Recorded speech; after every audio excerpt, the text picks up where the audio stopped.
युद्ध असायची की इकडनं बाण मारला मग तिकडनं आला आणि मग ते टक्कर. तर आता ऍक्च्युअली प्रत्यक्षामध्ये तसं तुमच्या इथं होताना दिसतंय. पण वसील सर, तुम्ही गेली जवळपास आता 50-55 वर्ष झाली इस्रायलमध्ये राहताय. इस्रायलला युद्ध नवं नाहीये आणि त्यामुळं तिथं प्रत्येक नागरिकाच्या अंगवळणी तशी स्थिती, युद्ध स्थिती पडलेली आहे. पण तुम्ही गेल्या म्हणजे 70 मध्ये तुम्ही गेलात, 71 ला खूप मोठ्या युद्धाला इस्रायलला सामोरं जावं लागलं होतं.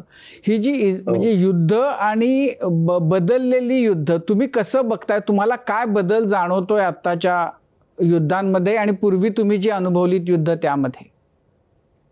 पूर्वीची युद्ध झाली ते मी सुद्धा आर्मीमध्ये होतो. ते कोण इथे आलं यंग, म्हणजे मी आलो तेव्हा मी 24 वर्षाचा होतो. तर मग मला ट्रेनिंग दिली एक 2 महिने आणि मग मी एक रिझर्व्ह फोर्समध्ये होतो.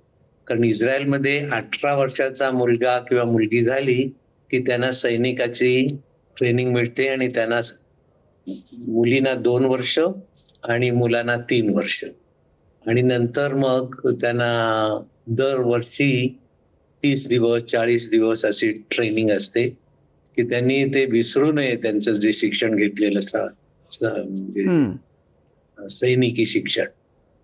तर मी आल्यानंतर सुरुवातीची जी युद्ध होती ती समोरासमोर होती, टँक आणि विमानं वगैरे वगैरे. पण हे जे युद्ध आहे ते हे युद्ध जेव्हा चालू झालं तेव्हा मला श्रीकृष्णाच्या चक्रव्यूहाची आठवण आली की ते सुदर्शन चक्र कृष्ण पाठवायचा कुठे हवा तिथे.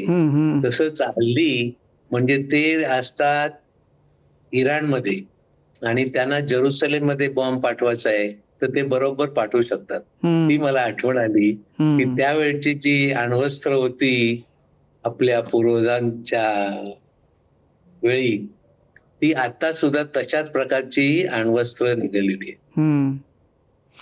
पण